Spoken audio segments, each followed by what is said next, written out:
à Nantes. Nous sommes à Nantes pour participer à la coordination Passons-nous. Alors, Passons-nous, ça veut dire quoi? La société française marche mal ou il y a des réglages à faire encore avec ces sociétés? Il y a des réglages démocratiques à faire, beaucoup de réglages démocratiques, et en particulier dans les quartiers populaires où les populations sont de plus en plus méfiantes vis-à-vis du système politique représentatif et veulent s'exprimer, donner leur parole et participer à l'élaboration des politiques publiques. Alors, politique publique, alors on voit aujourd'hui, quand je regarde les sondages par hier, alors ça m'inquiète un tout petit peu avec le deuxième tour entre Hollande et Marine Le Pen. Marine Le Pen gagnerait aux élections. Quelle lumière portez-vous par rapport à cela? Effectivement, c'est très inquiétant et c'est finalement le résultat de politiques de plusieurs années où on a peu pris en compte les quartiers populaires, mais non seulement ça, où on a agité le racisme, on a agité l'islamophobie, on a agité toutes les peurs sociales, et donc effectivement ça traduit une grosse inquiétude sociale et puis des formes de repli sur soi. Repli sur soi. Alors, vous venez de vous donner cours à Nanterre, au Paris 10, où il y a quand même une certaine diversité qui arrive. Aussi, c'est une très bonne université, il faut le reconnaître. Mais est-ce que vous sentez à travers vos cours, il y a une diminution au niveau, même la matière, même au niveau de la pertinence intellectuelle universitaire? Non, je ne pense pas qu'il y ait de diminution du niveau ou de la qualité des enseignements. Par contre, c'est vrai que par ailleurs, la réforme universitaire en France est assez catastrophique et qu'elle appelle de plus en plus à la concurrence entre universités, alors qu'en même temps, on a très peu de moyens pour travailler dans des universités qui sont quand même des universités assez populaires comme Nanterre, et pour avoir notamment des moyens pour aider les enfants, enfin les jeunes dans les premiers cycles à être bien encadrés et à s'en sortir. À s'en sortir. Est-ce que vous en sortez avec l'université concurrente de Pasqua? L'université de Pasqua a fait un flop, c'est un échec total. Donc on s'en est très bien sorti dans la concurrence de l'université de Pasqua.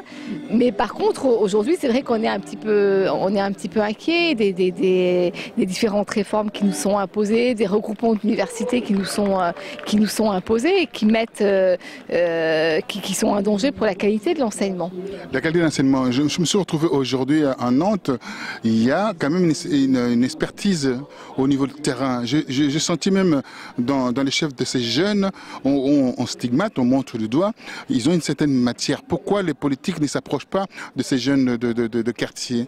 Je crois qu'il y a d'abord un enjeu de reconnaissance de toute une jeunesse, en particulier la jeunesse issue de l'immigration et de l'immigration postcoloniale qui peine à trouver sa place dans la France contemporaine. Et puis il y a aussi plus banalement la difficulté à partager le pouvoir et à donner du pouvoir aux habitants. Quel est le conseil en tant qu'observatrice ou observateur, si on veut, de ce que vous avez vécu aujourd'hui, ce qu'on va vivre encore demain? Quels les conseils donnerez-vous en fait à cet ensemble de délégations qui viennent de partout, quoi? Je pense qu'il faut absolument que des collectifs de citoyens s'organisent un peu partout dans les quartiers populaires, qui prennent la parole, qui s'invitent dans les tables de concertation, dans les tables de négociation, et qu'ils se fassent entendre à la fois localement et puis au niveau national. Et c'est tout l'enjeu de cette coordination Passons-nous, c'est d'avoir une structure nationale qui puisse parler et représenter les quartiers populaires. Pour terminer, Passons-nous, donc quand on dit Passons-nous, c'est-à-dire qu'il faut aussi avoir de la matière. Alors, les jeunes qui viennent, souvent, ils ont un échec scolaire, ils ont aussi des difficultés au niveau de la société, ils sont en marge un peu de la société. Comment ils peuvent vivre avec la société qui part à une vitesse assez phénoménale, ils sont en retard par rapport à ça. Alors, on ne peut pas dire Passons-nous et puis ne pas avoir la matière, il y a l'incompatibilité. Alors, d'abord, il y a beaucoup de jeunes formés dans les quartiers populaires et beaucoup de jeunes qui ont des diplômes. J'ai eu une mission pour le ministre de la Ville sur la partie participation dans les quartiers populaires avec Mohamed Nechmach et j'ai été frappée par le nombre de jeunes diplômés qui sont mobilisés dans les quartiers populaires, qui créent des associations, qui travaillent sur les questions de formation, qui créent des entreprises. Donc on n'est pas dans des quartiers sous-développés. Et puis après, c'est vrai qu'il y a des jeunes qui sont sortis du système scolaire et je pense qu'il faut les aider, qu'ils ont aussi d'autres formes de compétences et qu'il faut les aider à s'organiser et à trouver leur voie. Et ça nécessite voilà, de leur donner la parole et de les aider à prendre parole, à prendre confiance et à exister véritablement. Le gouvernement a loupé les coches par rapport à cela, par rapport à cette affaire de la jeunesse, cette affaire de la diversité, parce qu'on voit, ça fait 30 ans que ça continue, ça fait la même chose, ça repart, c'est ce qu'on appelle en français, enfin en mathématiques, en économie, la courbe de Gauss, ça monte, après ça redescend, ça repart, ça redescend. Il y a quelque chose que je terminerai avec ça. Oui, bien sûr, je pense que ça fait 30 ans, il y a 30 ans, il y avait en France la marche pour l'égalité. Voilà, très bien, c'est ça qui parle de ça. Voilà, et quand on regarde 30 ans après, c'est toujours la même chose.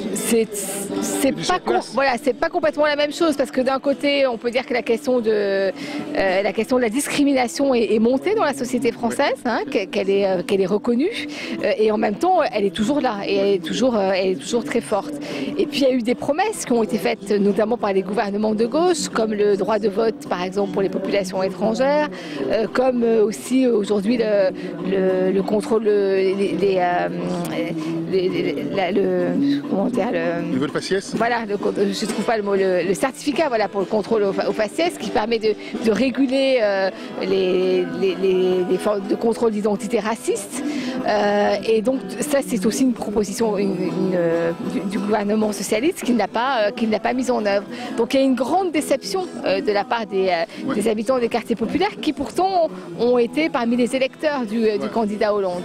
Donc on peut dire que entre la gauche et les quartiers populaires, il y a un rendez-vous manqué et que c'est dommage. C'est dommage. Merci d'avoir répondu à mes questions. Merci à vous. Merci.